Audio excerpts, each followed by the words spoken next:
I can't wait to hear what you have to say about this. And that is how men test women. 5 sneaky ways he's testing you and what to do about it. Yes. And before we start, I would love to read something to caveat this whole thing. We should start off by saying that not all men do all of these. And just because a man is doing one of these things doesn't mean he's a bad guy or that you need to prove yourself to him or think of it as trying to pass a test. It's more of a subconscious thing that both men and women do to see how compatible a potential partner is. Okay, well, thank you so much for giving us that foundation to kind of build on. So this title really does capture attention, Mike. And when I read 5 sneaky ways he's testing you, I can almost feel, certain women's bristles going up, going, what do you mean he's testing me? So give us a little bit of background on why you chose this topic, and then let's jump right in with number 1. Yeah, I chose this topic because frankly, I really think back to my 20s and dating, and even just men in general. They do some sneaky, some snarky things, and women have no idea why they're doing it and what the man's trying to accomplish. And so I want women to kind of have the open book test, if you will, so that they can pass all these tests with flying colors and ultimately bag a great guy, and also have the power, if they feel a man's testing them, to take a step back and be like, I'm not playing this game. I'm not being part of this test if they don't want to be. But if they do, they can handle it with class and handle it the right way. Mm-hmm. Sounds good. We like the open book test idea a lot. I always liked those. You didn't have to study so much, right?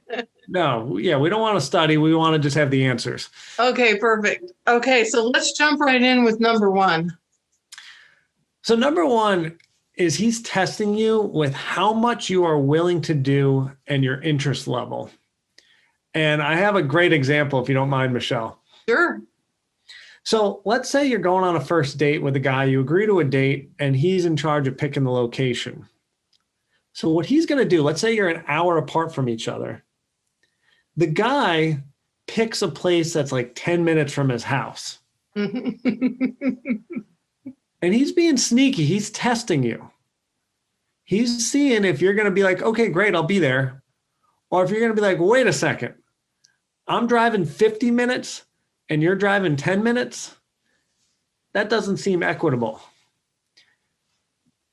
So he's testing you in 2 ways. 1, are you going to have the backbone to stand up for yourself and say, hold on, this isn't right? And then 2, how are you going to say it? Are you going to say something like, Michelle, I'm so excited for this date. Or excuse me, John, I'm so excited. It's a guy, you're saying this as a woman. John, I'm so excited for this date. It would be amazing if you could pick a spot, kind of halfway between us. That'd make my life so much easier. So how you say it, and then do you have the backbone are the 2 tests right there. Instead of saying, you big jerk, you picked a place right by you, instead of me. So Mike, I want to say I would even for me, I like the idea for women, especially if it's a first date and for safety reasons, I like the idea of them being closer to home. I really do, in territory that's more familiar to them. So I would even take it one step further and say, even to have the confidence to say, you know what, I would really appreciate it if you would be willing to come my way this time. I just feel really a lot more comfortable. So that's something you'd be willing to do, because I just think women always have to have an awareness of safety in dating, and especially if they're just meeting someone online or whatever, they don't know who this person is. So I just like the idea of them being in a little bit more familiar territory. That's just a little side note. I actually love that, because actually it's kind of reversing the test, right? Because now you're testing him to see how much he values your safety and you feeling comfortable. And so if he really is thinking that you might be a prospect, he wants you to be comfortable, right? So now he's going to do the long drive, the 45-minute drive to make sure you're feeling safe so that you can have a good date and just focus on what you want to focus on is getting to know each other. Yeah, in fact, I have a little teeny story about this. One of my clients a few years ago in the UK, that she had met this guy actually standing in line at an airport to get on a plane. And they developed a rapport and then it talked a lot, like, over the phone and maybe over, an app where they could see each other's face and that sort of thing. And so they developed a rapport, but they hadn't really spent any time in person. And he was proposing that they meet and that they spend some time in person. And so I shared this piece of advice that I just said for safety reasons. I like the idea of him coming closer to you. But in this case, he was 6 hours away. She took my advice and this guy came 6 hours on the train to spend time with her. Wow. See, that's how you know the guy is interested. Yeah. Now, granted, they had built a bit of a rapport and he knew what she looked like and they had talked and they had built a bit of a relationship, but still he wasn't a stickler for she had to come his way or they had to meet halfway right in the middle. And just for safety reasons, I just like women to always kind of be comfortable in their surroundings, especially for that first date. Yeah, I think that's great. And obviously always meet at a public place so there's people around. Yeah. Yeah. But I agree with you. I think this is a test. And I think it's also a test in terms of, do you have the confidence to speak up for what is going to be most comfortable for you? And sometimes I don't even know if I don't know if all guys are actually even thinking of it like a test. Sometimes they're maybe just thinking of what they know or what's familiar to them. And so that kind of goes back to where you started. It doesn't necessarily mean he's a bad guy. Yeah, it's not necessarily a bad guy. Sometimes he's not thinking about it. But other Right. times there are nefarious intentions where, in New York City, they used to do this all the time. They'd schedule the date 2 blocks from their house, their apartment, in the hopes that, if things were going well, they had a 2-block walk to go have sex. Mm-hmm. Or maybe the guy's like, I'm not quite sure about this woman, like whether we're actually going to have a connection. So if I only have to go 15 minutes, it's not a big investment. So then, putting him back to having to meet halfway or come, in your case, most of the way, is seeing if he is actually, thinking there could be potential here. Right. Right. Okay, that's a good one.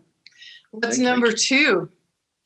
Number 2 is a guy tests by, can I say what is on my mind? And ultimately he's asking, do you accept me? Is it safe to be myself? Does that one make sense? So you're saying he would actually say the words, can I say what's on my mind? No, sorry. He would actually, by doing a test, he would say something that's maybe vulnerable or say even like a sense of humor to see what lands. Like even if you pick like a comedy that is maybe really raunchy, like, and then you see if you and your partner are both laughing at the same thing, that could be his test. He puts on a certain, like old school and see if you're laughing at the same jokes.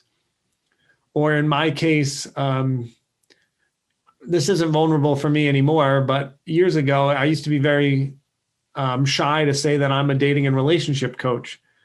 And so I'd come out and say that. And it was a test because if they were like, oh, that's the coolest job ever, that was good. If they're like, do you like make any money? Like, got a real job? And then I'm like, I guess we're not a good fit. Right. Right. Or like, are you overanalyzing all of our dates? Right. Yeah. No, I'm just having fun. Right. Yeah. So I guess what you're saying is he's sharing something about himself or sharing something about what he likes or whatever, and kind of gauging what your reaction and what your response is to that. Yeah. So everyone has their own thing, right? So he's mentioning what his thing is and seeing if it's like embracing of it or a runaway. Absolutely. Mm-hmm. Got it. Yeah, that's a good one. And I think I think that's actually a really good one in a lot of ways, because when we share that way, both sides, from both sides, it really is a way of identifying whether there's compatibility there. So that's actually a good test in a lot of ways. Absolutely. Mhm. All right, what's number 3? Number 3, Michelle, your tolerance for his independence. An example is, or like when he's stressed out and asks for downtime, do you give him space or do you add to the stress? So like a lot of guys, maybe they get like a tight working schedule and you're dying to see them this week. So instead of like adding to his stress and being like, we need to go on a date this week, it's kind of allowing him to have his freedom, realize he's busy, realize he's focused, and maybe even offering to help take things off his plate. Maybe he's saying, I would love to see you too. Maybe it's, how about I help you with some of your work? I know you're so busy. What if, this is acts of service, the love language. What if I made you dinner on Thursday so you don't have to worry about that? I'll drop it off, whatever. And it's not with an intention of taking his time. So like you made the food, now he's got to stop working, take his time. It's more showing that you're there, you support him. And assuming he's a good guy, then he'll, put the effort in when he is free and say, hey, I owe you a fancy dinner. I want to take you out this weekend, done with work. Let me take care of you now. So it's allowing him to have that independence and understanding he needs it. And then, trying to help him and support him as a team. Mm-hmm. And that one also goes both ways, because sometimes women have those kind of weeks as well.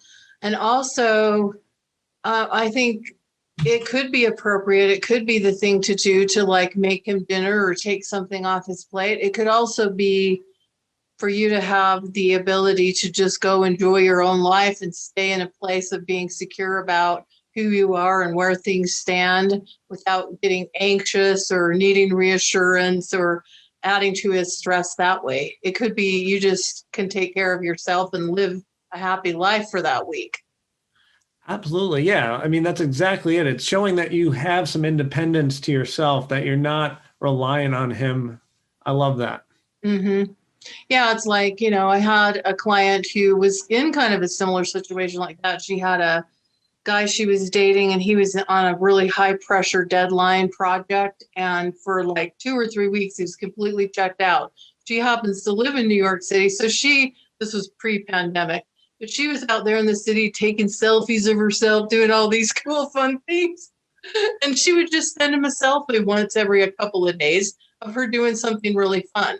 And he was like that much more excited to see her when his time allowed, because she had just stayed in that place of just enjoying her life and not being needy or needing reassurance or being insecure during that time while he was taking care of business. Yeah, I got to tell you, as a man, like nothing is more well received than seeing your girlfriend or the person you're dating sending you happy pictures. Because I don't know why, like we probably shouldn't think this way, but I'm going to tell you how we think.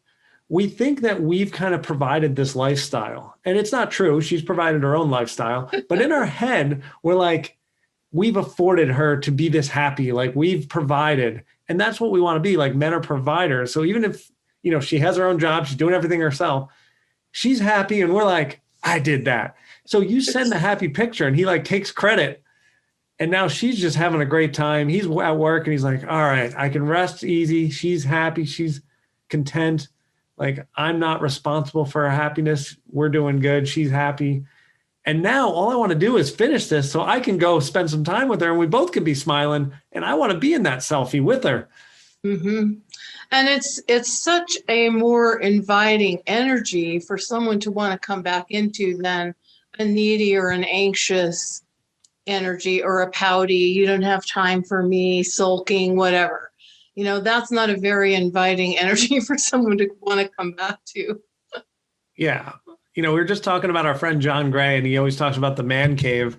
Mm-hmm. And yeah, you're going to get your guy to come out of his disappearing act, his man cave, so much faster when you're smiley, happy. Like, man, I miss that energy, not, the negative.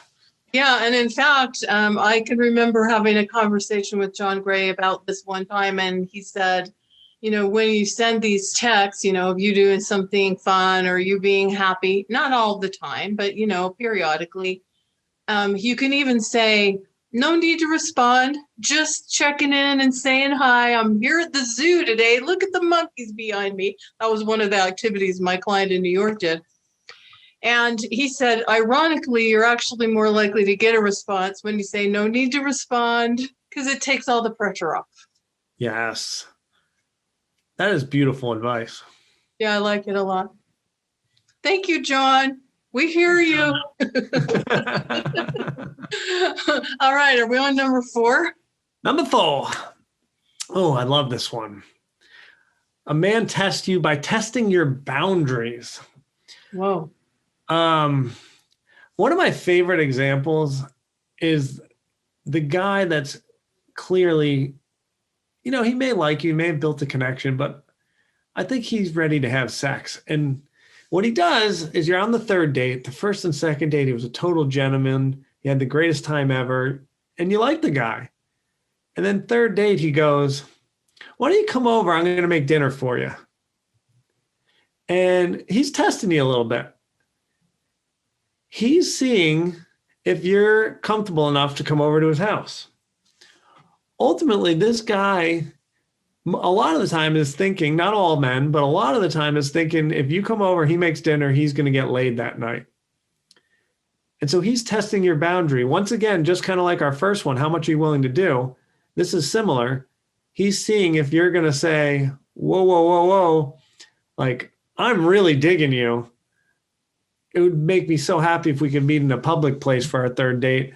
And trust me, I cannot wait to try your famous filet mignon, but let's save that for in the future. Right. I can't wait to try your famous filet mignon. Oh yeah. Right. Yeah. And I think this is a big one for sure.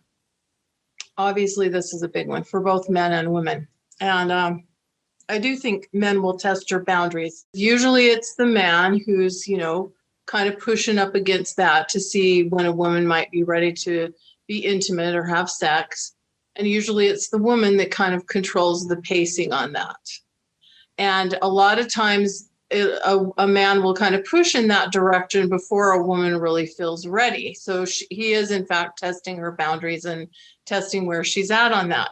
And one thing I like to remind women about this before I go any further is you want someone who's attracted to you, right? You want someone that would like to do that with you, ultimately. That's part of what makes a romantic relationship different from other kinds of relationships, right?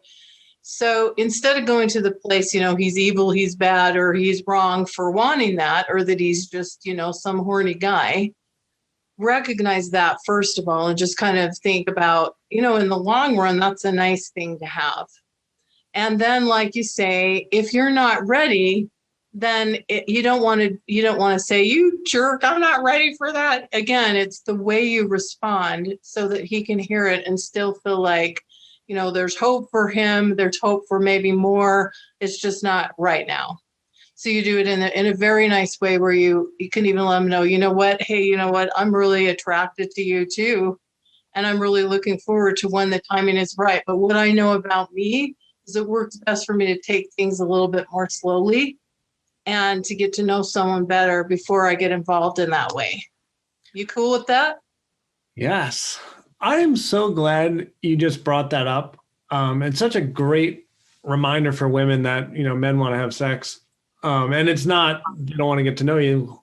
What I want to bring up is some brand new content that I've never said ever, that I just, men will not admit what I'm about to tell you, or maybe they will.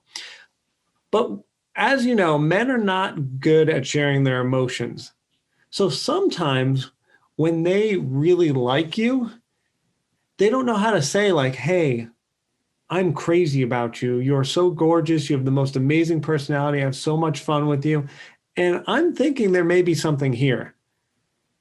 Instead, because they can't use their mouth and express these, sometimes what they do is they're feeling really intensely about you. And the way they show that to you is they come try to kiss you. They are at the point where they feel ready to have sex because they maybe have been going on a lot of dates and have not felt this way about anyone until they have felt this about you. And instead of sharing their emotions and being vulnerable, they don't have that skill set so well. They go and try to be intimate with you. And that's them expressing, hey, I'm crazy about you. But what's confusing is we don't know, is it I'm crazy about you or is it I'm trying to get laid? Mm-hmm. So it's important that we try to figure that out and talk to the guy. And what we do is, what Michelle said is get him back on track at your speed. It's okay. He's always going to be the gas pedal, right? And women are going to be the brake. That's a good dynamic. Once again, men chase, women choose, right? So slow him down. And if he still wants to keep seeing you, keeps taking you on dates, keep pursuing you, then clearly he has good intentions. And you can see that over time. Yeah, it's actually a really good test in the other direction. Not that you're necessarily trying to run him through the paces, but if a man is willing to kind of stay with it, even though you're not ready when he's ready, then that's a good indication that he has some significant interest in you. And I can tell you, Mike, I've been doing this for a long time. You have too. But I've never had one woman ever say to me, boy, I sure wish we'd have had sex sooner. I've never had one woman say that to me, but I have had women say to me, I wish I'd have slowed things down because it was like a raging forest fire and then it burned out and turns out we don't really have that much in common or we're not really that compatible. So a lot of times it's kind of that slow burn and that buildup that really is a delicious part of a relationship that you don't want to just rush through so fast. Absolutely. I can tell you from the male perspective too, like in the times where sex happened for me personally sooner than, maybe it should have happened, it's because frankly, we weren't as compatible as we really needed to be. So the thing that was going to become interesting to me was having sex versus relationships that like it was really easy and we had a lot in common.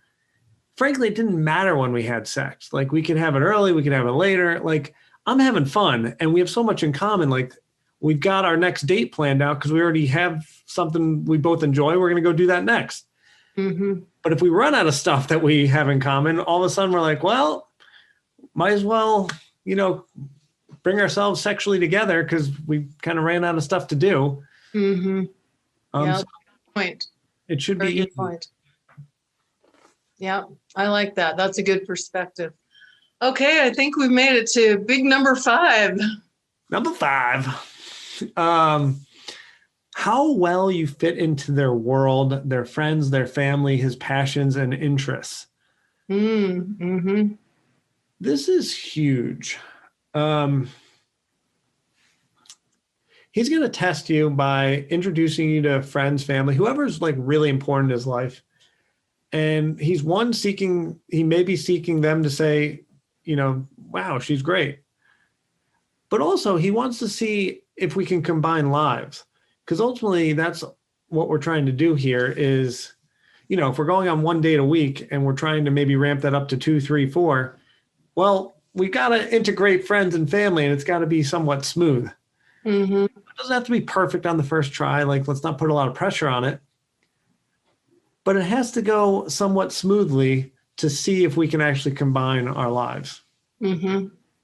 Yeah, I would agree. And I'm really, that's a big indicator for whether or not you've got a foundation to build a longer term relationship on as well. Because, some of these people, friends and family, are going to be in people's lives, whether you are or not, right? It goes on both sides. And so, and I think also as people get a little bit older, because you and I both work with some older women sometimes, people get a little bit more set in their ways, or maybe they have a little bit more definition around their values or lifestyle choices and exactly how they want to live, the remaining years of their lives. And that becomes a really big factor as to whether those things are going to mesh well. Yeah, that's a great point. Like we really get set in our stuff and we got to see if it matches. Because, I mean, time is extremely valuable, but especially like I think for my folks over 60, they've tried a lot of things and like, this is the stuff I like. I want to find a person who also likes this stuff. I don't want to do, I already know I don't like that stuff. I'm not doing it. Hmm. So no reason to waste time with a person that doesn't align in all these same things. Yeah, and when you're at that stage in life, you're not figuring out life together. You both have kind of figured out your own paths and where you're at. And the 60 and above, one may be retired, one may want to work the rest of their days. One may want to travel, one may want to stay home and work in the garden. One may want to do all kinds of volunteer work. One of them might have a totally different interest. And that's fine to have some different interests, but if your overall lifestyle choices and values are not compatible, you're going to have challenges. So well said. Mm-hmm. And, to piggyback some of that, it's, you're not raising kids anymore. You're at post 60, it's all about having fun. And Right. so to your point, like the traveling, the working, all that's got to be aligned or it's not worth it. Yeah. Yeah, absolutely. And you also, you also look at people through a little bit different lens. When you're maybe when you're in your 30s, maybe you're still both kind of figuring out a career path. You can kind of develop a lifestyle together. But that after 60, people are pretty set in what they want to do in the direction they want to go in. So yeah, it can get a little tricky. And the people around us, the family and the friends, if they don't like this person or you don't mesh, that again can cause all kinds of trouble. Got that right. Mm-hmm. Had that happen. Yeah, exactly. So these are 5 sneaky ways, and they're not always so sneaky. Like, I don't always know if men are like doing this, like you started with, to kind of like, I don't know that they have in their mind, oh, I'm going to test her in this way. But they are things to be aware of in dating that I think can really make a difference. And the test, as we've talked about in most of these, kind of goes both ways, right? It's a way of getting to know each other and finding out whether or not you can mesh and whether there's compatibility, right? Yeah, I mean, ultimately, yeah, great. The guy's testing you, but for all the women watching this, does he meet your standard? Mm-hmm. Like you are the CEO of your love life. This guy's an intern. He's trying to get the job. Does he meet your standard? And so if he does, cool. If he doesn't, move on to the next. Like every woman watching this deserves a great, great man. So you're testing him too. And so if he's not up to your level, next. Yeah, and I think for women, just a reminder, one way to be in that place where you're really finding out is just what Mike said, to be flipping the switch to not does he like me or am I passing the test, but to flip that switch around and saying, do I like him? Is he the right person for me? Do I see us as being compatible? And having that clarity about that and having the confidence that the right person will see you as valuable. The right person will be willing to hang in there, will be willing to come to you to make you feel comfortable, those kinds of things. And sometimes that's like a big mental switch because a lot of women have been in the mode of people pleasing or of worrying about, does he like me? Does he like me? And when we flip that switch, there's a lot of power in that. So if you're coming from that place of confidence and knowing your own value, you can really show up that way when you're navigating these so-called tests in a dating relationship. Well said. I agree. So, Mike, do you have any final thoughts or last word you want to leave our audience with? I want all of you to know that you 100% deserve love if that's what you want. Just never give up and have a happy mindset. And if you're at a place where you're not really happy with yourself, go work on that first, get happy. And then once you're happy, you're going to show up big time for these men. And men are going to be falling all over themselves. I don't know if it's the political climate or a pandemic or what's happening, but folks are not happy right now. And we need to work on it. And when you show up as a happy woman, the guy's going to see that because he doesn't see it that often anymore. And there literally is going to be a line at your door to falling all over yourselves for you. And even the guy that, maybe you had something for and isn't showing up the way you want, when he sees you happy again, that guy is going to reevaluate. So everyone get to a wonderfully happy place, as happy as you can be. It doesn't need to be perfect. I'm not saying like the happiest woman in the world. It's not possible. We all have bad days. We all cry. We all get sad. But overall, have a nice life for yourself. Be happy. And then re-enter, whether it be online dating or whatever, and you'll get your guy. And if for folks that are feeling happy and just want a strategy on how to get a guy, come seek me out for coaching. I'll get you a guy. I'm known in our industry for being one of the most successful at getting women a man and a process to do so. So I'll help you out. All right, Mike. Well, thank you so much for that and those words of encouragement. Plus, it's a lot more fun to live that way anyway, with or without a guy, being in that happy mindset.